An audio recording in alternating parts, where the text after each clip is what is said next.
first, let's talk about the Raiders versus Rams. Mike, what happened? Aiden O'Connell seemingly broke his thumb in his early throwing in this hand. game. Yeah. How did it happen? Did he smash it on a helmet? I heard somebody say it was a helmet. I thought it was a hand. So I'd have to check the replay again, but throwing motion, ball out, and then hit something with his thumb probably down. Either way, he hit his thumb, and yeah. I mean, if they're thinking it's probably a broken thumb immediately, it's probably a broken thumb. And on the throwing hand, that's not going to work. So he'll probably be out at least probably 8 weeks, maybe the rest of the season. I don't know. And for all I know, that might help us in my attempt to get the first overall pick. I don't know. I don't really think it matters that much, but if anything, it leads us. This is like a knock on wood. I'm not wishing injury on anybody type of situation, but it inches us closer towards having to play our third stringer, and that's when you're really looking at the first overall pick. So, question. Yeah. And this is sort of bigger picture, and like you can't tank for like in 2 years. You can't do that. Would you rather have a quarterback coming out of this draft class or a shot at Arch Manning? I mean, a shot, that's not a guarantee, I think personally I'd rather get the quarterback this year, and then, lack of a better term, worst come to worst, like if next season just doesn't work out and it's like, yeah, they need one more year to really build up and yada yada, and they get the first pick the following year, take Arch Manning and do whatever you got to do with that other quarterback. Pull a Cardinals and just get rid of Josh Rosen. Yeah, and then get like get a second round pick in return for your maybe third overall quarterback the year prior.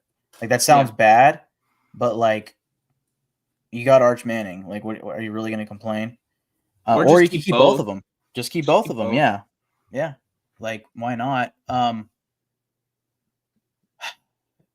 Yeah, no, I would just, when you finally have the opportunity to get the quarterback, just take it, and just build around him. Really, I think in theory you're probably not getting Arch Manning the next year. Yeah, no, I would just go with the quarterback this year if you have the chance at him, and specifically if like the general manager and the coaching staff all agree, like, yeah, this is a guy we're comfortable with taking here. If not comfortable, but like ecstatic to take here. Get your guy.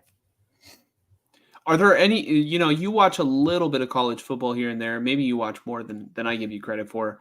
Are there any quarterbacks right now that if the Raiders were to have the number 1 overall pick, like, you would want today?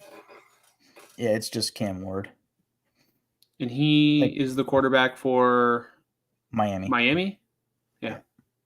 Yeah, that's the only guy that I'd be sitting there going, first overall pick, let's just take him. Cool with me. Now, granted, I could also see the scenario where they decide, you know what, we're going to shock the world. We're going to take the best player available, and that's Travis Hunter. And they just go, shock the world, take this receiver/corner prospect because they just traded Devontae, but they could also obviously use a corner. If this guy can be a two-way player in the NFL, which I doubt, but if he could, or just the fact that it's like, hey, if we need him to play the other position, he can, and he can well, like, start, Adoree Jackson was kind of like that. Adoree Jackson, I want to say, played two ways in college. I don't think it works in the NFL. Yeah, I'd say the last guy that really did that was maybe Charles Woodson. And obviously he didn't go out and just play receiver. There were a few games where he did get some catches, but the difference to me is, like, Charles Woodson was known as a corner. Travis Hunter is playing like 100% of snaps, both offense, defense, and if college football had an all-pro system in college football, he would be an all-pro at probably both positions. Like he's that good. That's just that's asking for trouble. You know Yeah, it's why? asking for an injury for sure. Because if you have an injury, guess what? You're You're feeling it down on two both starters. sides of the ball. Yeah. No, that's why I probably wouldn't start him at both, but he could be starting receiver and reserve corner. Like, oh shit, our top corner went down. Throw Travis in there. Like that's cool, but I just think from what the past 2 seasons have wrote for this franchise ever since Derek Carr was let go, when we get the chance to take the quarterback, we should take that quarterback. And for me right now, if we're sitting with the top 3 pick and our quarterback or like any quarterback is available, it's Cam Ward for me. There are other guys that can, I think, as I watch a little bit more and more, I might say, yeah, I'd be comfortable with that too. Like for all I know, if I go back and watch more of Shadur Sanders, I might actually come out saying, you know what, I'm cool with that. And there's also the very, we didn't talk about it, but Tom Brady is now officially a part owner of the Raiders. Yep. It's all good. Yeah, it's all. I mean, it's not that big. I mean, we kind of talked about it a little bit last week, but there's an inkling that maybe he really likes Shadur Sanders, and the theory and ongoing reporting really is that Mark Davis likes having this Tom Brady edition in large part because he can and possibly I think will have an effect on the franchise as far as selecting and I would say coaching, but developing a quarterback. And hey, I'm not complaining. That's for sure. I think that's great. But if he thinks, oh man, Shadur Sanders is, more in line with what I like in a quarterback, well, chances are they're going to pick. They're going to take him. So, and at the end of the day, all I can hope for is that whatever quarterback they have is good, if not great. I mean, actually, I hope that he is as best as he can be in his career, right?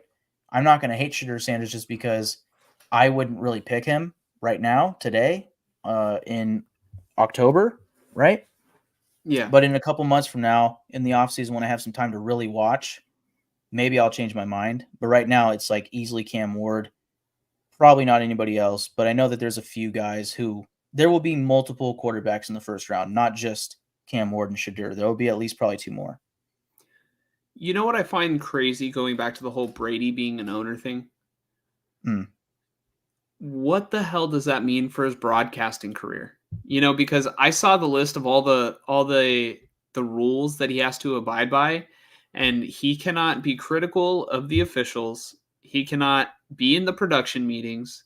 He cannot speak to the other team, to any other team besides the Raiders. He can't, reach out to other players. Like, like I could just imagine. I mean, who's the other announcer that does it with him? Is it Kevin Burkhardt or is it I forget who it is, but it's hey Tom, what'd you think of that play? And and Tom Brady's just like, the grass is really green today and the sky is very blue. Yeah. Like he just keeps repeating the score, nothing else.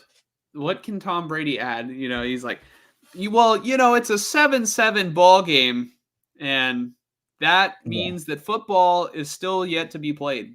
Like, I don't know. But in terms of him being involved with the Raiders, I think it should be a good thing for them moving forward because they definitely did need something fundamental to change. And I think the more responsibility you give to Brady, the better if you're the Raiders. Yeah. Yep. I agree. And they also got Richard Seymour in as well as a minority owner. So, that's cool. I dig it. So let's talk about this Rams game, Mike. Matt Stafford was 14 of 23 with 154 yards and an interception. Kyren Williams, 21 carries, 76 yards, and 2 touchdowns. So it's kind of similar to what the Niners faced with what's his face today, Kareem Hunt. Where it just seems like they the Raiders were able to hold Kyron Williams to sort of a low yardage per carry, but at the goal line, Kyron Williams was able to punch it in. Is that pretty much sum it up? Yeah, pretty much. The Rams are still very depleted. Cooper Kupp did not play in this game, and I had picked the Raiders to win this game, and Mike is on a pick streak right now. You know, he has successfully, you know, predicted the past 3 Raider games, and we're going to take a look at that in a second. But let's talk about, so the Raiders pretty early on in the game had to transition from Aiden O'Connell to Gardner Minshew. And Minshew finished with 3 interceptions against a defense that really isn't that good. That's just and horrible. A fumble 6. A fumble, scoop and score touchdown, right? Yep. Yeah. Well, what do you make of the quarterbacks, Mike? Both of them.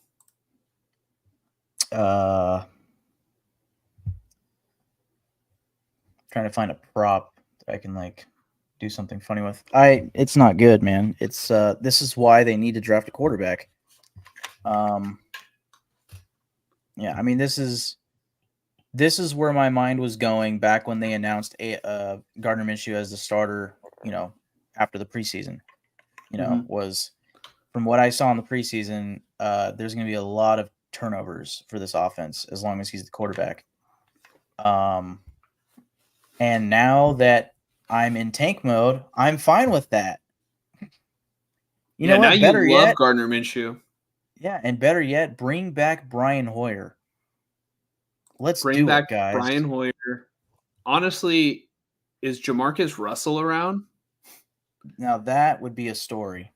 That would be something else. That would, I mean, at that point, I think the owners would probably, you know, put the Raiders under a very specific microscope for tanking. But, you know, hey, we just wanted to give him a shot because he's been having hard times and was looking for another shot in the NFL. Agree or disagree, Raiders, Mike? Yeah. Agree or disagree? This Raider team right now would be a playoff contender, not a contender for a Super Bowl, if they had Jameis Winston as their quarterback right now. I disagree. Not Gardner Minshew. You disagree? I disagree. I think they'd be better. I think, for all I know, Davante Adams would still be on this team.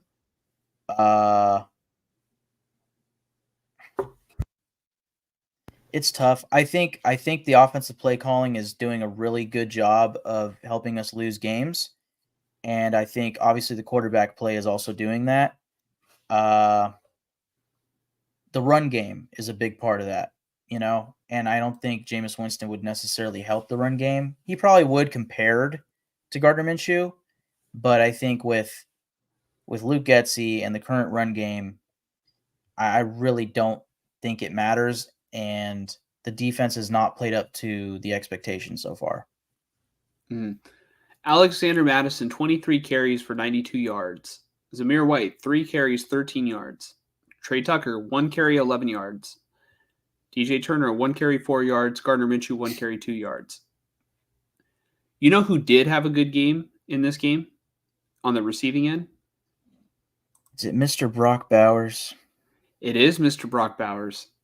And I noticed there was a point in the second half, early in the second half, they just went away from him. And then with the game on the line, they started going back to Brock Bowers. Why did they have that ginormous period of time? You know, was it Minshew? Was it the play calling? Why was Brock Bowers not more involved? Because it seems like when they were getting the ball to him, good things were happening. They were actually moving the ball. Right. Maybe he was getting doubled. I don't know. Yeah. Brock Bowers is literally playing into the storyline that I made up in my head before this season. It's, wow, this guy is special and he just needs a quarterback. Yeah, man.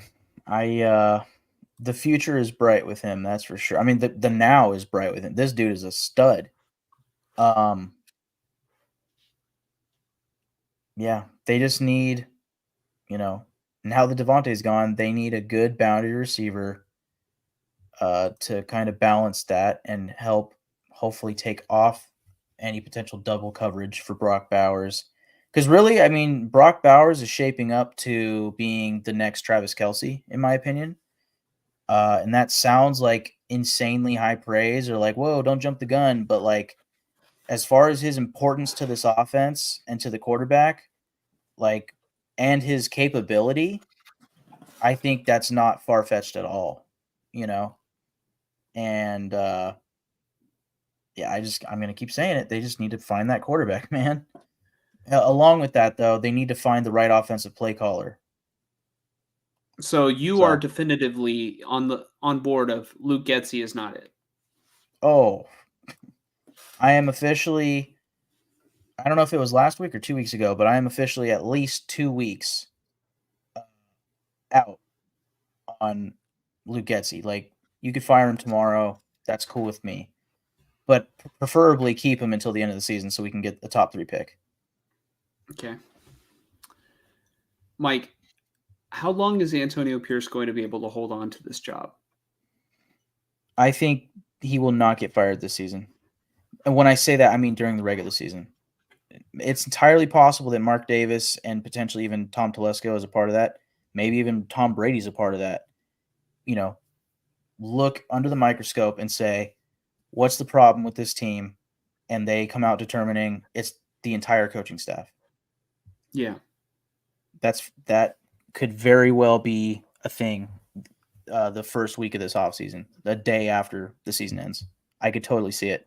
But I do not for a second believe that Antonio Pierce will be fired before week 18. Mm-hmm. Do you see him being the head coach next season? I think right now it's 50-50.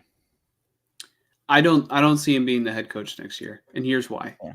I think that there's no way that Tom Brady is going to be involved in this team and decision making. I don't think he's going to accept the output.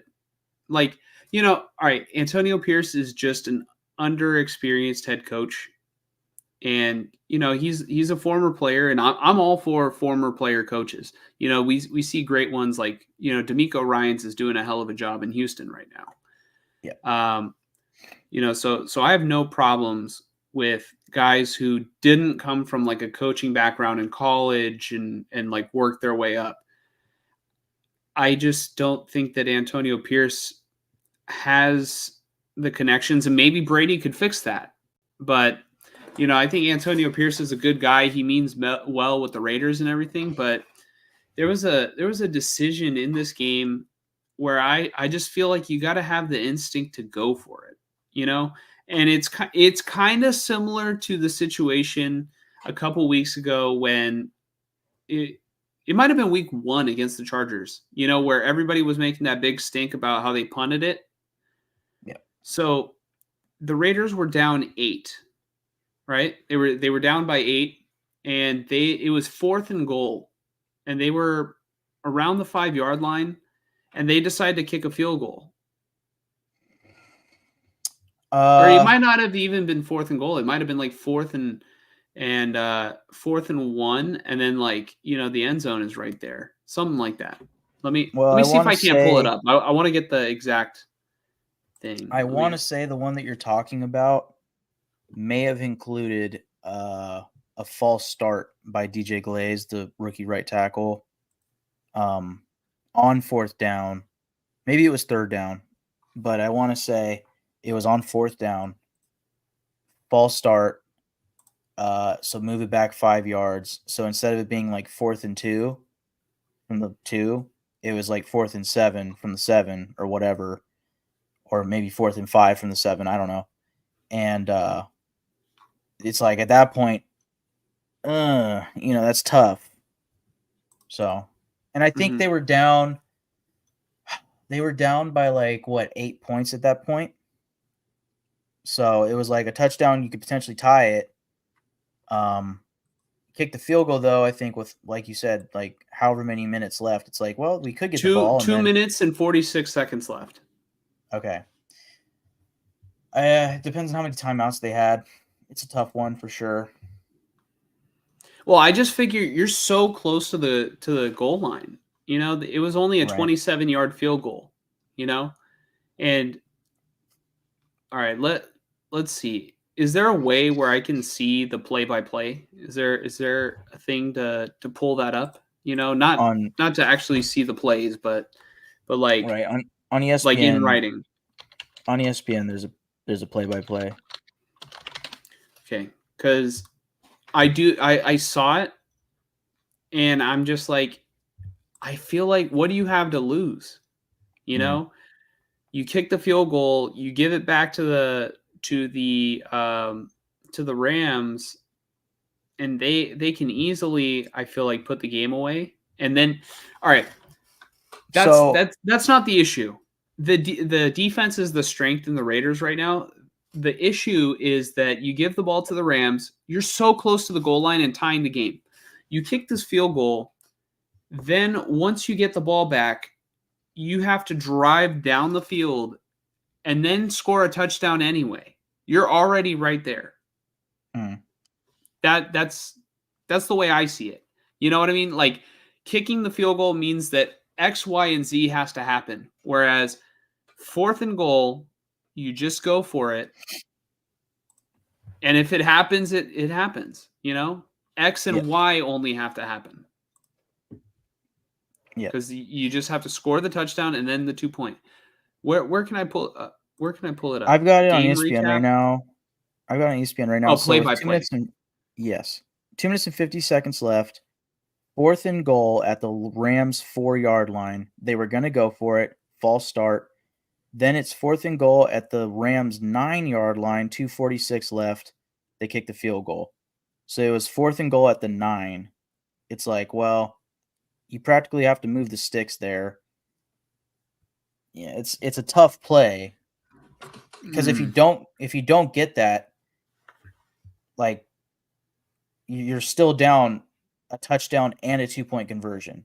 Whereas with the kicking the field goal, it's like, if we can just force a punt and get the ball and move it down the field, we might have a chance. Well, they kicked the field goal and they actually did force a punt within a minute. You know what? This is my mistake. I saw it on Red Zone, and it's very possible they just skipped the penalty and they just said, "Oh, Brock Bowers has this catch," and then Yep. the Raiders kicked the field goal. That's very Yeah. possible. Okay, yeah. Because, what happened was Brock Bowers got a catch. It was for like no gain, but it was really close to being a touchdown. Really good tackle by the Rams defender. And then the next play was the false start. Yeah. But then, of course, going back to Gardner Minshew, the Raiders forced a punt.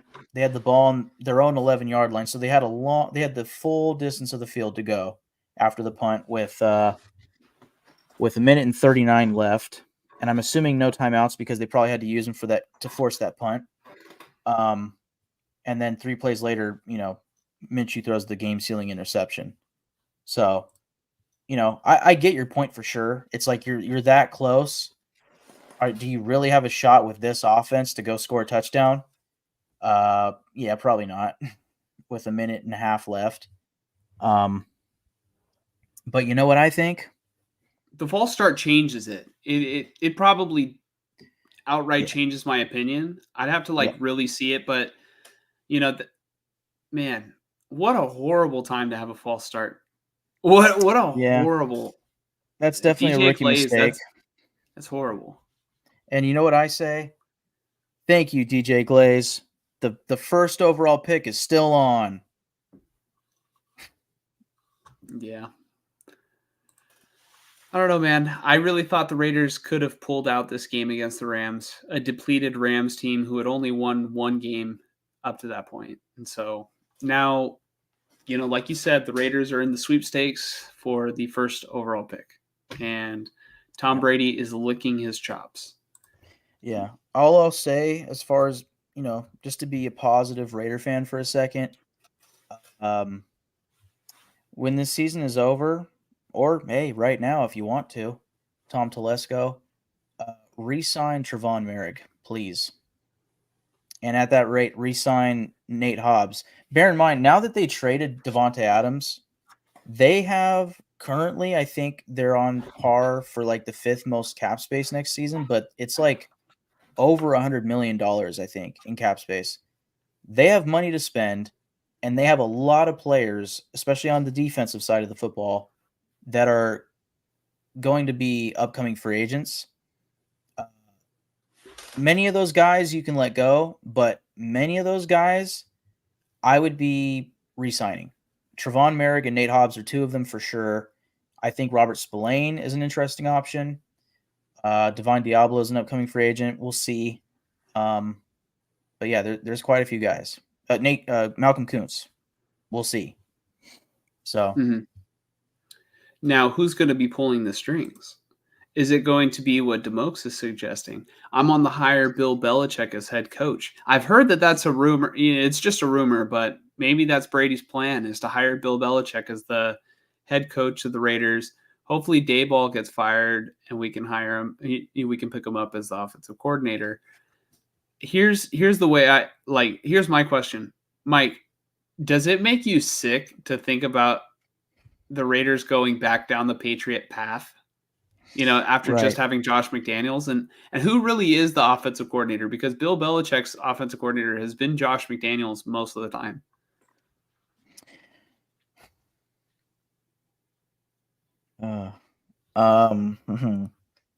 Yeah, I just felt myself getting physically uncomfortable because it's like, I want to say it was this past offseason, there were thoughts thrown out there of like, what if the Raiders went for Bill Belichick? And I was like, do you not realize how fucking tone deaf Mark Davis would have to be to go for fucking Bill Belichick, Mr. Patriot, after Josh McDaniels?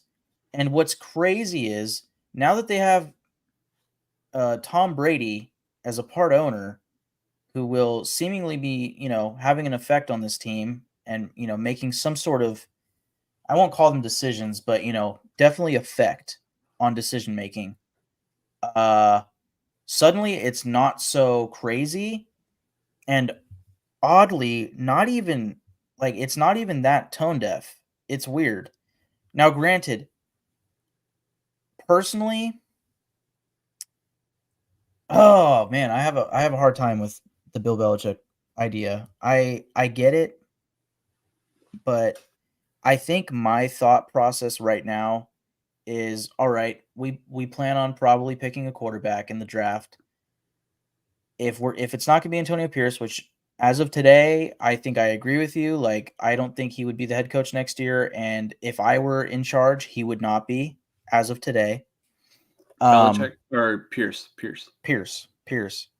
But also Belichick. I would be going for an offensive-minded head coach, not Ben Johnson. Ben Johnson. Ben Johnson would be going to be the number one candidate, I think. And if the Niners crash and burn, I wouldn't, like, I'm saying this right now on this podcast, I would not be opposed to just, you know what, tear it down. Shanahan has had his chance. Ben Johnson, what can you do here? And that might sound crazy because, how many teams, we would kill to have Shanahan, this and that. Like, you know what? We can trade him to the Raiders. Like, you can have him. Would you be happy with Kyle Shanahan as your head coach? Personally, I would not be happy with trading for a head coach. That's why I didn't want Sean Payton. I would not trade for Kyle Shanahan. I get the premise of it, but I don't like the idea of giving up picks for a coach. Now, it just seems think stupid. about this. The last time the Raiders were really good, they traded away their head coach. Perhaps in order to reverse the karma, reverse the curse, you have to trade for a head coach. Yeah. I don't know. I don't think Shanahan fits the Raiders. And also, like, his dad has bad history with the team, just all sorts of weird vibes there.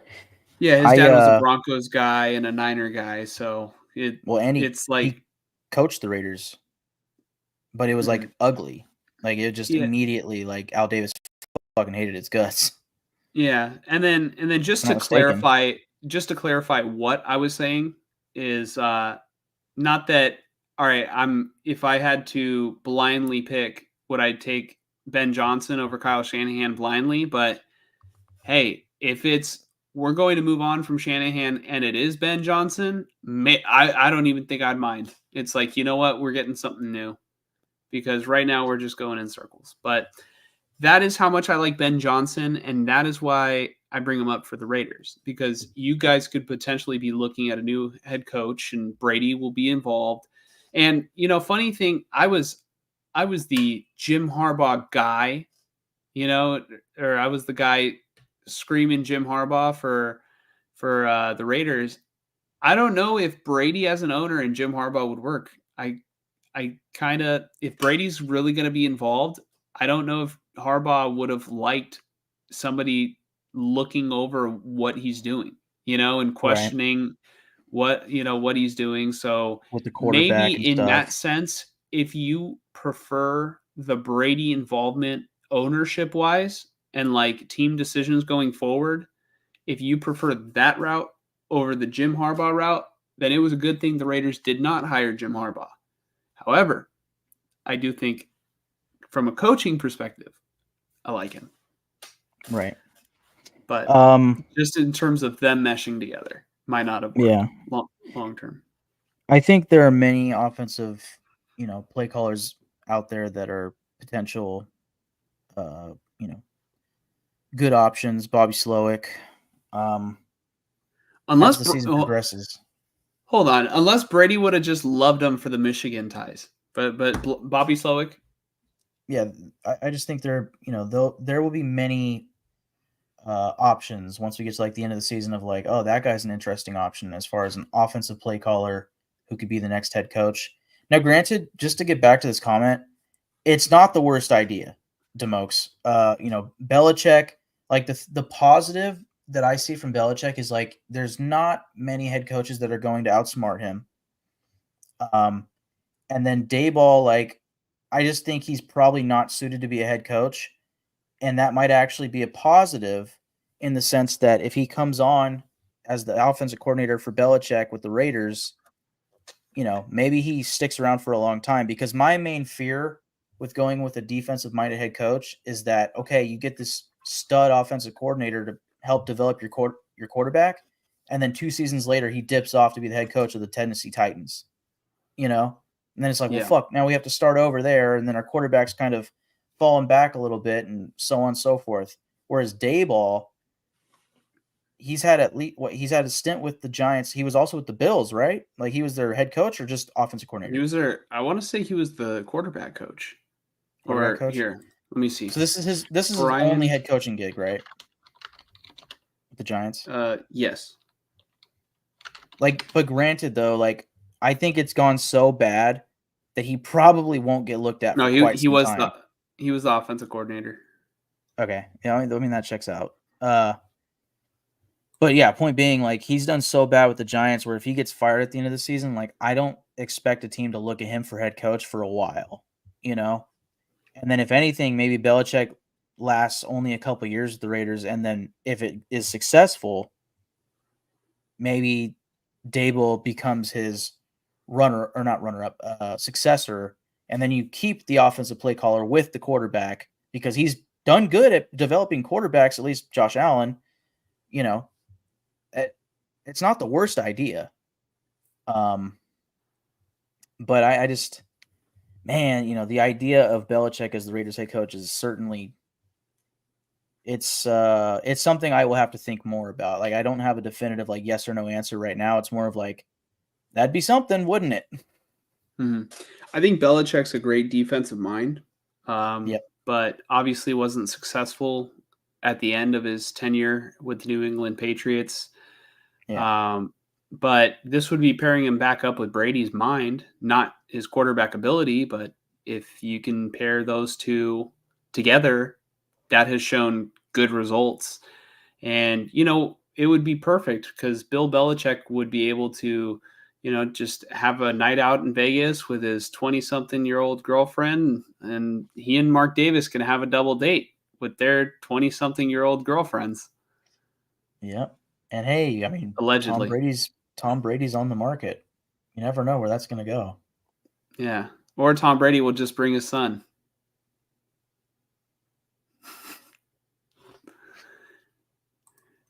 Demoke says AP didn't trust Minshew on 4th and goal, but trust him to go down the field and score with no timeouts. Just bad coaching. Yeah, I mean, that's kind of what I was thinking. Although the situation does change with that false start on DJ Glaze, because it becomes 4th and 4. 4th and 4 versus 4th and 9, I feel like is big when it's at the goal line. So I don't know. I still, God, you cannot have that false start there. That's horrible. That's like the biggest way to shoot yourself in the foot. Yeah, I think it's a learning experience for DJ Glaze, and I'm fine with the guys having learning experiences this season. I do not give a fuck. Yeah. Just don't let it happen again next season, DJ. Yeah. Don't let it happen in the Canadian Football League, DJ. I'm fucking around. Demoke says, I don't trust, or no, sorry. I trust Coupon Tom to draft. I think Mike also agrees. Funny enough, could you classify Tom Brady also as Coupon Tom, because he bought a portion of the Raiders at a discounted price? Right. But we know we're talking about Tom Telesco. We'll be interested to see if Coupon Tom and Brady clash on who they want as quarterback in the draft. I don't know if Telesco remains the GM if Brady is going to be involved in football decisions in the Raiders going forward, and they get rid of Antonio Pierce. Just clean house. Get Brady's guys. That's I mean, yeah, that's What's Telesco's biggest accomplishment right now with the Raiders? Is it Brock Bowers? But that's because Brock Bowers fell to him. So Brock Bowers fell to him. Is signing Minshew the biggest addition to this Raiders team? I mean, Christian Wilkins. Yeah. How's he doing with that injury? No, seriously, how long is he out? He's probably out for the year. I mean, it was indefinitely. No, I know it's indefinite, but was there any update? I wasn't trying to be funny or like yeah. How's that going for you? Yeah, no. It was called like a Tom Jones or some name. I never heard of it, Tommy honestly. John? No, it was a foot injury. Mm. I just, at this point, I'm just like, you know what? I hope he just comes back next season feeling good. Luckily, it was early in the season, not late. So. DeMokes also says Bill is not JMD, Josh McDaniels. Bill had success before with the Giants and the Browns. Yeah, no, like I said, Bill Belichick is a great defensive mind. And back in the day when he was with the Giants, he gave even Bill Walsh's 49ers a little bit of problems, in the playoffs here and there. Yeah, one thing about Belichick, I mean, we all know he's a great coach, but, he knows how to build a program. And that's something that I think the Raiders have consistently tried and failed to do. So I feel like if you're going to really try to build a program, like, why not build the guy or bring on the guy with the program? I understand it. And in theory, in having him, your defense will be great. And all you need is that quarterback and the people to properly develop the quarterback and play calls for the quarterback, right? And then, I mean, it bodes for success.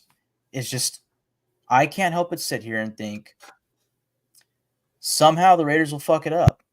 And, 3 years later, after they've had Belichick as the highest paid head coach in the NFL, he'll get let go because of whatever reason.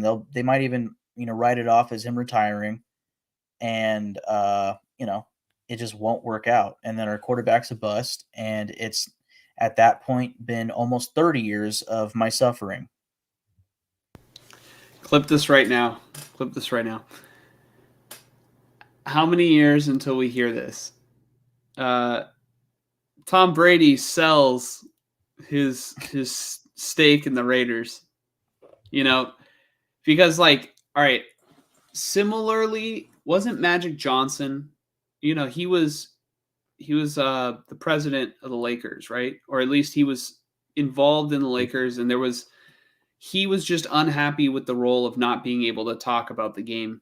And I think Brady lives a lifestyle where he loves to do all these speeches, and like do all these talks about the way the game is played now versus how it was played when he was a coach, or not a player, quarterback. How long until we hear something like that? Do you think Brady would ever sell?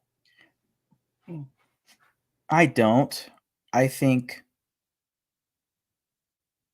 Can you hear me right now? Well, I'm going to continue on. I don't think that he would sell just because, in theory, with time, the valuation of his stake in the Raiders would only go up. Yeah, sorry. I don't know what happened. StreamYard just dropped me. All right. Well, what I said basically was I don't think he would sell just because over time the valuation in his stake will only go up. What would be interesting is if something like fails that badly or something, if he just suddenly stops like helping and it's just an awkward like, well, he has a stake in the team and that's it. But the thing is with him like wanting to talk about the NFL and all this stuff, like maybe that's part of the reason why he signed that big ass deal with Fox. He kind of forced Fox's hand into paying him, and like they got all excited about, oh my gosh, this is going to be the biggest thing ever. And then within a fucking year, it was like, well, I actually, even though I'm getting the highest paid like ever for a sports broadcaster, I'm not going to do this. I'm not going to do this. I'm not going to do this. And I'm not going to do this. All because now he's a fucking owner. So he can talk football every weekend. He just can't talk certain things about football and about players and about refs. But he can still talk football every week. And he also has a stake in the Raiders now that someday will either pay his family out really big or they'll just keep for generations. Yeah. All right, Tom, you can be an announcer, but you can't talk about when players run the ball, and you can't talk about when players pass the ball, and you can't talk about when they make a play on the ball or when they intercept the ball. And you can't talk about when coaches talk to their players. And you can't talk about when the clock starts or stops. But you can talk about how the NFL is good. It's past midnight. We're working on our sleep schedule. Demoke says it's not going to happen. Coupon Tom is the only GM that Mark hired that has experience. The only thing, though, is it's not just Mark's decision now. How does Brady feel about Tom Telesco? It's Mark's decision. It's for sure Mark's decision. Like I get what you're saying. It's not only Mark's decision, but like at the end of the day, he has 51%. It's Mark's decision. That's a problem. And well, that's what I was going to say earlier is you can look at it negatively or you could look at it positively. And a lot of the things that Mark Davis has done, I have mostly looked at in a positive light. And in in selling a stake to Mark Davis, what the fuck, to Tom Brady, and getting him on board with this franchise, Mark Davis has past experience working with Tom Brady with the Las Vegas Aces, and I would just say like what I wanted to say earlier was like I applaud Mark Davis because he really genuinely comes off as a guy who knows, acknowledges, and is not like he's willing to even admit that not that he can't do it on his own, but that he's just willing to get help with running the organization. He is always shown that, in my opinion, between having like a guy like Marcel Reese is like his consigliere or whatever you want to call him, and hiring a new president, whatever it may be. It seems like he's always trying to do what's best for the franchise, even though it seemingly always slaps him in the fucking face. I really do believe, and I'm not trying to be a homer here because I'm fine with turning on anybody, really. Pause. Turning on anybody. Oh, turning on. Hey, I am fine with that. But no, that well. Anyways, yeah, not quite. But God damn it. Getting nervous over there? Why are you blushing? No, there are certain people that you don't want to turn on.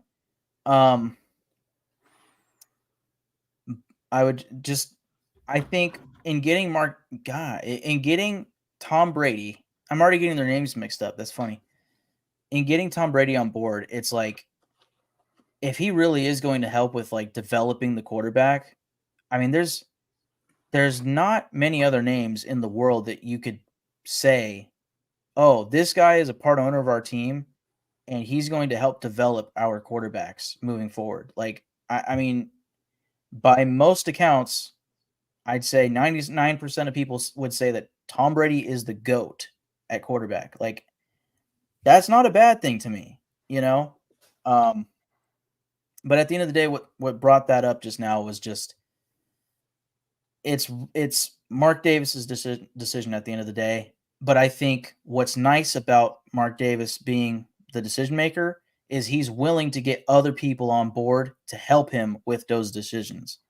And that's huge, because if it was just him, hell or high water, my way or the highway, we would be in serious trouble, like the Dallas Cowboys probably are. But because Mark Davis is willing to have, a committee to help with the hiring process, and now one of those guys is also a part owner, so he's going to be sticking around, Richard Seymour. You add on Tom Brady, it's like he wants more people to help with the decisions, and all that matters at that point is, will the process be followed properly? Of, okay, based off of everybody's opinions, here's what we're going to do, and not, okay, thank you for telling me that, but actually, I'm just going to go with my fucking gut here. Like, that's the only thing there, he has the 51%, so at the end of the day, it's his decision, but as long as he's listening to everybody else that's out there, at his disposal for the Raiders organization, I can applaud him for that, because I really believe he will. When did Mark Davis take over the Raiders? 2012. 2012, after his father passed away? If not 2011, yeah. Okay. I feel like, all right, what has Mark Davis done that has been a good decision? Again, it feels like everything he does somehow bites him in the ass, in large part. I really don't necessarily think it's Mark Davis's fault. Like, it's because of him. It's more of, it's just the way things have gone. But I would say hiring Reggie McKenzie was not a bad decision, because what he did was he gutted the shit out of the team, the franchise. Well, yeah, the team at that time, to gain cap space, which they desperately needed because Al Davis had exhausted their resources cash-wise on players that were not even worthy of their contracts, people like Michael Huff and whoever else, right? Not to throw a stray bullet at Michael Huff there, just like he was like one of the top paid safeties, and it was not that good. Stanford route, horrible. So, Reggie McKenzie came in and did what was necessary to get that team back on track. So that started in, say, 2012. What happened 2 years later? You draft Derek Carr, Khalil Mack, Gabe Jackson. And they built a foundation. And after Dennis Allen, which was a failure, and that was, I think, Reggie McKenzie's hiring. So that's a negative for sure. But then you bring on Jack Del Rio. And then what happens? They have that 2016 run, and things are feeling good. And then what happens? Jack Del Rio decides, well, Bill Musgrave isn't that good after all. Let's get rid of him. When in hindsight, it's like, if it ain't broke, don't fix it. You should have kept Bill Musgrave and kept that offense going. 2017, shit hits the fan. And then Mark Davis stepped in and said, you know what? I have done some talking, and it turns out that my guy is available, and his name is John Gruden. So he hires John Gruden. He practically takes a massive shit on the Art Rooney rule, or I don't know if it's Art, but just the Rooney rule for hiring coaches. And he hires John Gruden. And then we all know how that goes, right? Khalil Mack gets traded. You know, at that time, we thought we had a foundation, and that got broken up. Amari Cooper gets traded. And, of course, John Gruden decides to do a rebuild. And his rebuild did not go according to plan. They had 3 first-round picks and then 2 first-round picks. And the only one that really worked out was Josh Jacobs, and he's a running back, so that's a shorter career path. And, oh, by the way, we just let him go. And then John Gruden gets hit with the scandal. Henry Ruggs, one of those first-round picks, ends his career and practically his life as he knows it, and a woman's life, tragically, and a dog. Damon Arnett liked to flash guns on social media, and he was a fucking bum on the field, so get him out of here. Cleveland Farrell was a 4th overall pick at defensive end by Mike Mayock, who could not rush the fucking passer. That's why you pick defensive ends at 4th overall. So on and so forth. So then Josh McDaniels, right? And we know how that went. Finally, Derek Carr gets let go. I say finally just in the sense that everybody else got let go, so let's let him go too. And here we are. We're searching for a quarterback. That's the tumbling effect of Mark Davis's decisions and how they have – and also the move to Las Vegas is the big one, right? All along that path was the undertones of, well, is Oakland going to work out or are we going to move? Okay, Las Vegas, it works out financially for the franchise, but visually, last week against the Pittsburgh Steelers, it was an embarrassment because it was 75% Steeler fans in that fucking stadium. And I don't necessarily blame Mark Davis for that. It's just that if they're not going to consistently win, fucking expect it in Vegas. I've expected it from day one. That was my biggest fear, was like, well, if they're going to still be this shitty team in Vegas, expect the Steeler fans to show up. Expect the Ravens fans. Expect the Niner fans. Expect the Cowboys fans to fill that fucking stadium on Sunday. Because if Raider fans from Oakland and LA don't want to go to the game, they're not going to go to the game. Right? They have local fans in Vegas, but it's not like Oakland or LA. At least not yet. When they were winning consistently, they will be there. I promise. Raider fans will be there week in, week out. But until we have that quarterback and that coach and that perhaps whatever you want, consistency, right? Until they have that, it's not going to happen. So visually, it looks bad on Mark Davis, but financially, it's not. And maybe in time, that will help them with spending on free agents and whatnot, or spending on a quarterback, whatever it may be. But I mean, of all those decisions that I let out, like, they weren't that bad in theory, but they led to bad things, you know? I just think the more time has gone on, like, all right, he came in, he didn't know what the fuck he was doing. Reggie McKenzie, ex-Raider, let's get him in here. He's got some experience with whatever. And he didn't do that bad of a job, in my opinion. But then it became, well, now I want to get my head coach. Mark Davis making his decision. I got to get my head coach, John Gruden. Let's get him back. Let's bring it all full circle. Let's do the right thing here. Well, what does John Gruden want to do? He wants his own GM. Let's get Reggie McKenzie out of here. Mike Mayock comes in. He's got no fucking experience doing this, but he's a draft expert. How did that work out for us with 5 first-round picks? Not good. Okay?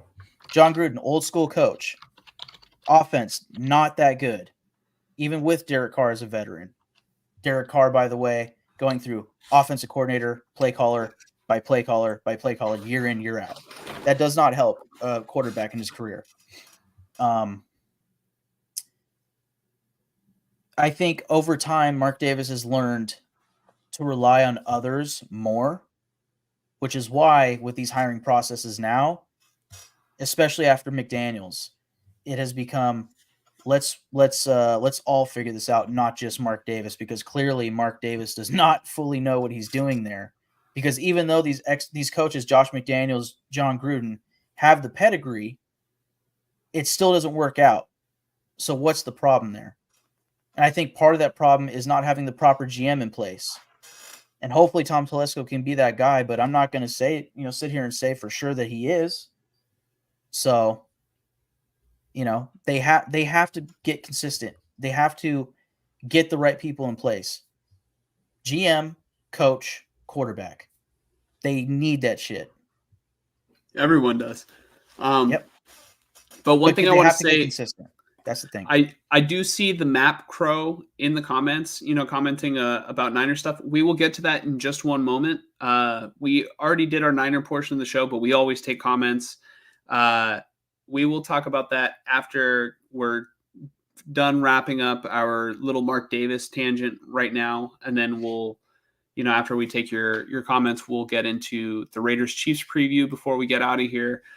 But I will say that, I don't know, Mark Davis's legacy to me, I think the biggest thing that he's done has been move the Raiders out of Oakland and to Las Vegas. And to Mark Davis's credit, he did it in a much better fashion than what we're seeing now with John Fisher. Like, all right, I'm of the opinion that if there was one team to leave Oakland, I think the Warriors did it the best because they stayed in the Bay Area. If the Raiders would have found some land in kind of doing what the Niners did, but like in the San Jose area or something like that and built a stadium there, I don't think it would have been so bad, because at least the fan base is still there and can commute. Yep. It's really bad, in my opinion, that the Raiders moved away from their most loyal fans in the Bay Area. Right now, every single home game, it's all right, which of the loyal fans are going to make the trip out here, make the trip out to Vegas this weekend for a home game? Because I would say that most of the loyal fans who were going to the games at the Coliseum did not just get up and move to Las Vegas with the team. People have lives outside of football. Yep. So, the Raiders aren't great, and that's why now all the away game, or all the away teams that are visiting, oh fuck yeah, we're gonna visit Las Vegas. Tickets are a little bit cheaper, right? Well, no, they're actually not cheap, but but hey, a weekend in Vegas, we get to see our team win. Hell fucking yeah. And right now, it's just not happening for the Raiders. It's like, why the hell am I going to go out to Vegas right now and watch my team lose? Yeah. What the hell is the point? The novelty of going to the game, I get it, but nobody wants to go and see their team get their ass kicked. I mean, if I was in that position, if I had tickets to a Niner game, I would still go. Would I fly? If this Niner game in Kansas City or against Kansas City was in Kansas City, would I fly out to watch the Niners get their ass kicked, by the Chiefs? I mean, if it was all paid for, yeah, but would I pay my money to do it? No, I don't think I would. I didn't even buy a ticket, and it's right down the freeway. Yep. So, there's other people who are more willing to buy tickets to games, but man, the Raiders had the vibe. They had the black hole and everything all here in Oakland. They had their own vibe. And it has to be different in Vegas. You know what I mean? The Niners, when they moved from Candlestick, it's a different vibe at Levi Stadium. That's just what happens when you move stadiums. It doesn't carry, there's you lose some of the charm of the Yeah. history that took place. Yeah. And I mean, coming out of the Coliseum, you're definitely going to lose charm because I'd say the charm is what was carrying the Oakland Raiders, right? Of just that smash mouth, we don't care how it looks, we're just trying to win sort of mentality. Whereas now in Vegas, it's very much, it's Hollywood, but it's Vegas. It's Vegas, period. It's Vegas. It's all show. And, like when you like now, like at Raider games, it was just Hell's Bells, back in black.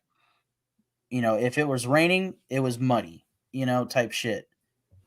Baseball diamond on the field for a couple weeks, like just nonsense to most NFL standards, right? And we did not care. Like we loved it, right?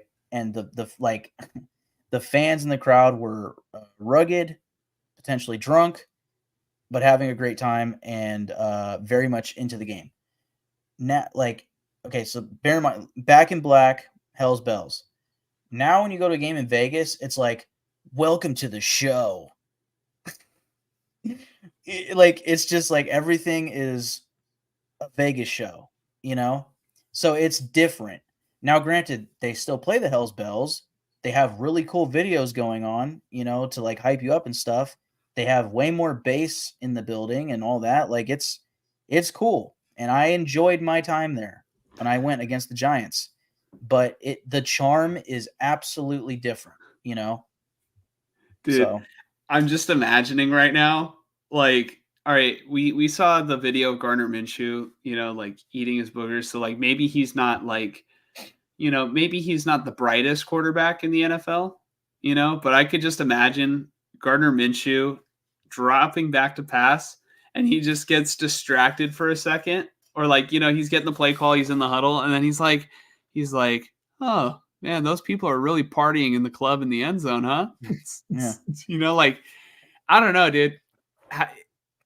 It's kind of distracting a little bit. I can't imagine it not being a little bit distracting if there's like a little, It's a full-on club in the end zone. Well, I don't know if it would be distracting for the players. I think they're thinking about the game and the play at hand and stuff. I just like from a fan's perspective, like the difference between Oakland and Vegas, it wasn't even distracting to me. I was just like, oh, okay, interesting. I mean, it's my first time taking it in. Like, if I go there 3 more times, I'll just get used to it, and it won't be so different. I'll always reminisce. The most minor distraction, I would say, like not like yeah, not like oh, I got to hit Brock Bowers wide open, and then it's, oh my god, that lady is dancing. No, not like that. Like just is that Hugh Hefner? More like a, hey, what's going on there? Kind of in between like the fucking timeouts, the TV timeouts. Right. Yeah. No, I get it. But anyway, I mean that was a big tangent on Mark Davis and whatnot. Okay, real quick, compare these 3 things just as quick as you can. You can even summarize it in words, in just a couple words. Compare an A's game at the Coliseum, a Raider game at the Coliseum, and a Raider game in Las Vegas, because you've been to all 3. Right. Compare them as far as the aesthetic, how they're different from one another. I mean, it depends on what year you're going to an A's game.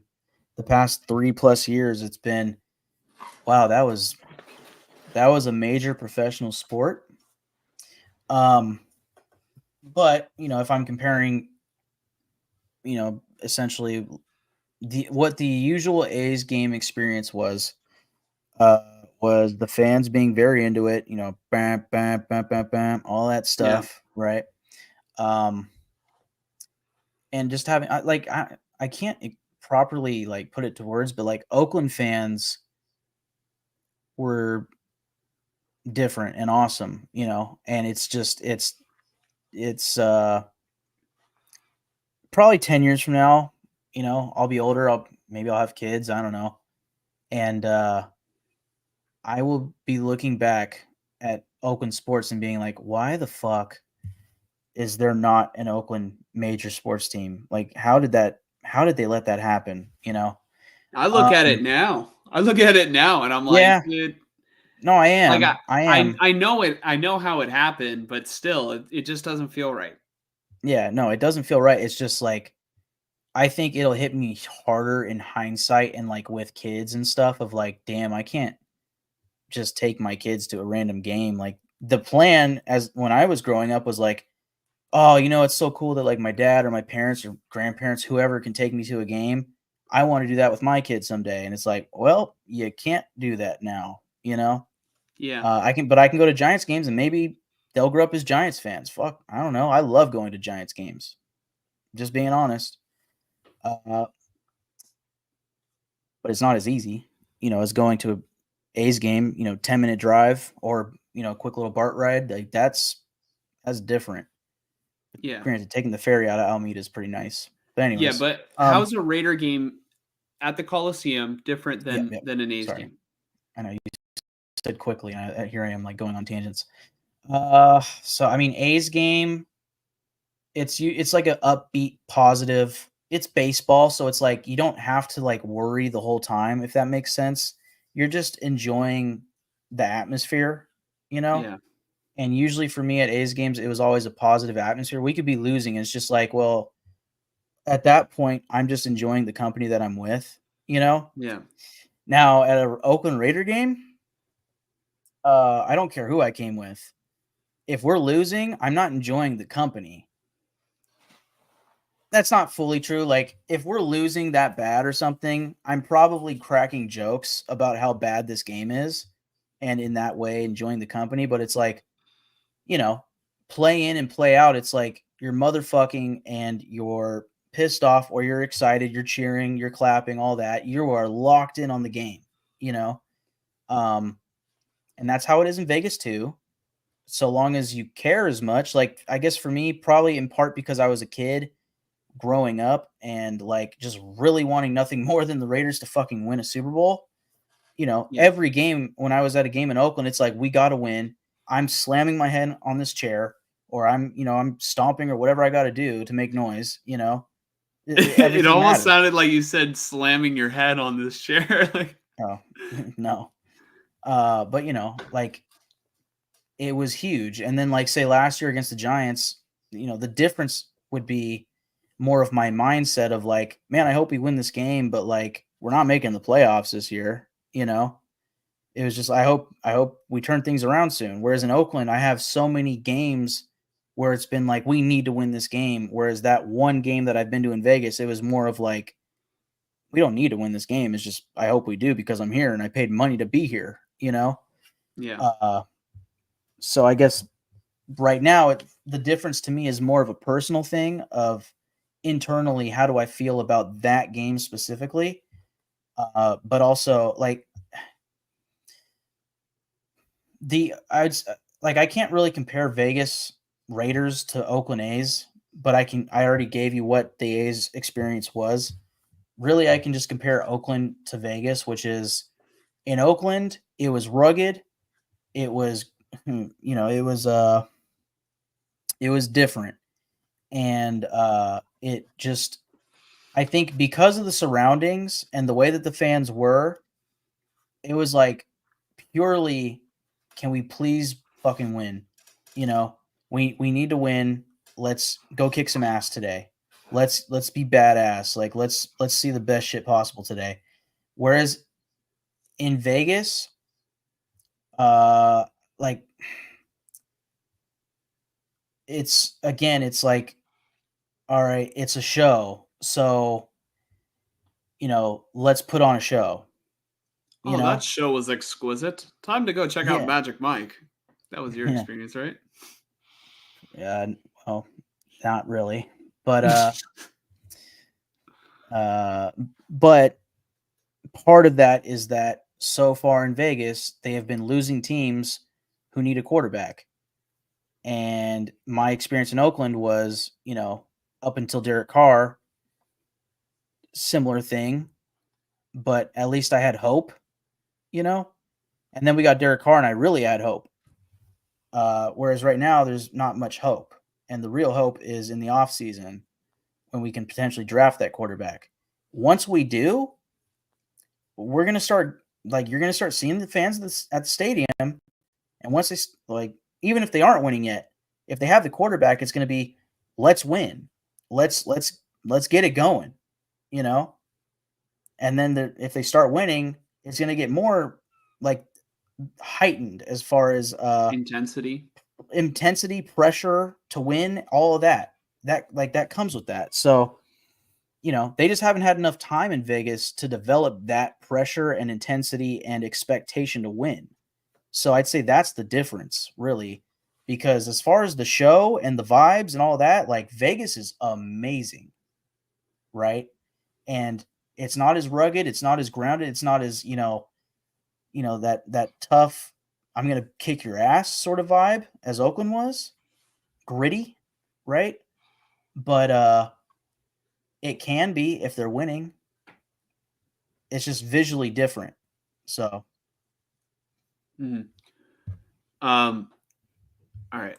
The Map Crow says, can't wait to see the Niners or the next Niners boombox entrance at their next game as a team that has a losing record. Shaking my head. Yeah, I mean, I think we saw it a couple of years ago. The Niners had I want to say they had a losing record in 2021, before they went on their run. And that was the season that they went to the NFC Championship game and lost to the Rams. It was that one. And then it was also the following season when they lost to the Eagles, they traded for Christian McCaffrey. I just think that they always kind of, they always have their heads high, and this season, hopefully they can turn it around. But I don't know, this season just kind of feels different. It just feels off. But I'm sure at the time when the Niners were 2-4, 3-5, during those seasons, I'm sure the vibes also felt off. I remember feeling that those teams were not serious teams. They're not serious contenders. And then they had a get-right game, and then they started to pile on some wins, and then all of a sudden they're making a late-season run. The Niners are an aging football team, so, we don't really know what to expect. Every team has to prove themselves every single year. But, yeah, the whole boombox thing, I mean, I will say I would like them to have a more focused approach, but at least their intensity is there. It helps them get into the game. Sometimes you have to do your pregame ritual that gets you into the mindset of kicking ass. So yeah. Aside from that, Demoke said, honestly, Mark Davis hiring Reggie as a GM was good. Mark also cleaned out the office, which Al ran like a monster organization. Al cut a lot of corners. Yes.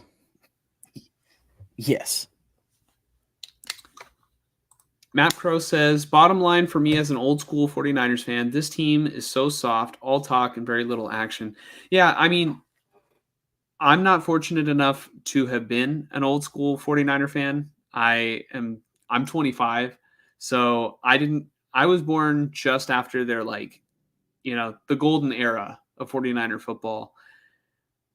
I know, through seeing documentaries and everything, this team is not that. And through experiencing it, they've come so close, but they haven't gotten over the hump. And they take all these, they'll go on podcasts and say, oh, we should have won. They'll go on podcasts, oh, so-and-so soft, social media. And, it's just take care of business in February. You get there so many times, just take care of business in February. Demoke says, when it comes to the football side, Mark needs help. But when it comes to the business side, he really turned it around because Al left him screwed. I think Mark doesn't get enough credit for it. I'll give Mark Davis credit in that he got a new stadium built for the Raiders, and that he didn't leave the same. He didn't leave in a complete shit show the way that John Fisher did. Yeah. Because they He both tried, were leaving the exact seemingly. same stadium. Yeah. What I will say is he got the new stadium built, but at what cost? Yeah, I mean, I don't know. Like, what do you think the negative cost is there? The You fans move not showing you up? move it away from the fan base. Right, but when the city doesn't allow you any chance to get that done, and I mean, the only thing really bad that you can say in that process towards Mark Davis is that he didn't have enough money to do it himself. But the NFL isn't going to step in and give him money. Nobody allowed him to have private investment groups. He tried. He fucking tried. Couldn't do that. And then Oakland, again, just would not let shit fucking happen. There were proposals that the NFL greenlit, and then Oakland was like, "Nah, fuck no." Like, there's what else are you gonna do? And he tried to go to LA, which I didn't care for because he would have had to share with either the Rams, probably the Rams, or the Chargers, and the NFL, gave him the red light on that one and said, "Yeah, it's gonna be Chargers and Rams." He tried to go to the other fan base again. He would have split the stadium with Kroenke, and he wouldn't have paid as much money, and in essence, probably doesn't get off as well financially because of that. But he would have been with the fans in LA, which there are fans in LA. They would be running LA right now. I think that would have been a better option. Obviously, it didn't happen. And what I would say is, at what cost? I'm not saying that Mark Davis had any other option in terms of staying in Oakland besides just the Coliseum. Right. I'm simply, I'm critiquing the action and not the subsequent, well, I guess the preceding actions that led to it. Right. It's just, in a nutshell, the Raiders leaving Oakland, I'm critiquing that. I'm not It trying to be sucks. too hard on, like, I understand. I understand the move, but it's like moving them away from the fans is a huge cost in my opinion, but it's not like he had many other options. 1000%. And that's kind of where my mind goes towards the positives is like, it sucks for me not having a 10-minute drive to the games anymore. But on the positive side for this franchise and, how Mark on the business side is handling this team is financially they are doing better. They have their own state-of-the-art stadium and they're not sharing it and, in a stadium that was purchased by a completely different owner, right? To where they'd essentially be like the stepchild of that Rams team, Yeah. And they're in a state that has no state income tax, so free agents are more inclined to sign with them. The main negative for me is that in moving the team out of state, you're going to have a harder time with getting your fans in the stadium, especially with the prices being just astronomical for tickets right now. So there are negatives, but I also see the positives. And I just can't help but think that winning cures all. So once they can get to that point, everything will be good. And I think most will be forgiven as far as Mark Davis goes. But he has to get them there first, right? Yeah. Lecky tuning back in. Lecky, what's up? Thank you for, always coming in, commenting, sharing your thoughts. We really appreciate it. Lecky says, Raiders and playoffs don't belong in the same sentence. Yeah, I think we can both this both year for agree with sure. that. Oh yeah. Raiders game losing is all comedy. Watching Minshew throwing the ball, he about to get us a top draft pick. And I think that's where Mike's appreciation for Gardner Minshew comes in. Yeah, Gardner Minshew might be a a living legend in my book by the end of the season. I hope the Raiders look into off season for young-minded offensive coach Ben Johnson, and not hire a coach who got fired. So Yep. a guy like Robert Saleh. Robert Saleh, and there was another guy that we had just mentioned. I mean, you could look at like a Doug Peterson, Brian Daboll. I think Daboll. Yeah, Daboll was the one. Hiring Getsy is a desperate move. Defense can only do so much for the offense to just shit the bed. Yeah. Yeah, exactly. Yeah. You are dead on, sir. Mike, let's predict a winner for this Raiders versus Chiefs game. I think that we can confidently say that the Raiders are probably going to come in and steamroll the Chiefs, right? This is one of those games where, they're going to play up to the opponent's standard and somehow get it done, right? Let's not bullshit. The Chiefs are going to dominate the time of possession in this game. The Raiders' offense is a huge problem. It's not going to get solved. Like, the Raiders already cannot run the ball against good good matchups for them, like the Carolina Panthers a couple weeks ago. Yeah.